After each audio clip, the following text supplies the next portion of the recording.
Australia వచ్చిన తర్వాత 2018లో ఇలా ప్రతి ఇంటికి తిరిగి పాంప్లెట్స్ పోస్టులు డిస్ట్రిబ్యూట్ చేయడం నా ఫస్ట్ జాబ్. ఫ్లయర్స్ పంచి ఎండ్ ఆఫ్ ది డే మోసపోయాను అనమాట. ఒక 6-7 కిలోమీటర్లు నేను నడిచి వెళ్ళి జాబ్ అయిపోయిందని ఫోన్ చేస్తే ఫోన్ ఎత్తకుండా నాకు ఎకనామం పెట్టారు. ఇంకా అబ్రాడ్లో ఇట్లా నేను డిప్రెషన్లో ఉన్నప్పుడు, కష్టాల్లో ఉన్నప్పుడు, ఫినాన్షియల్గా కానీ బెస్ట్ ఫ్రెండ్ ఒకళ్ళే, ఇంట్లో వాళ్ళు. మా అమ్మకి మా నాన్నకి ఫోన్ చేసి మాట్లాడతా. ఇద్దరు వాళ్ళకి తోచిన అడ్వైస్లు వాళ్ళకి ఇస్తారు. లైఫ్లో నాకంటే వాళ్ళ ఎక్స్పీరియన్స్ కాబట్టి మంచి మంచి అడ్వైస్లు ఇచ్చి ధైర్యంగా ఉంచుతారు. సో వచ్చే వాళ్ళందరూ కూడా అదే గుర్తుపెట్టుకోండి. ఎప్పటికప్పుడు ఇంట్లో వాళ్ళతో ఫోన్ చేసి మాట్లాడండి.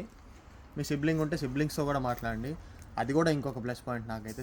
And choose your friends wisely. Because నాకు జాబ్ వస్తే $20 అవర్లీ వచ్చే జాబ్ వస్తే అది మానిపించి ఇంకా మంచిది ఇప్పిస్తాం మావా అని చెప్పి 12-13 వచ్చే దానిలో ఇరికిచ్చాడు మావాడు. అంటే వాడిని ఏం తప్పు పట్టట్లేదు నేను. వాడు పాపం ట్రై చేద్దామని చూశాడు, కానీ చివరికి అది ఫ్లాప్ అయింది. సో మీ రీసెర్చ్ మీరు చేయండి. Stay safe.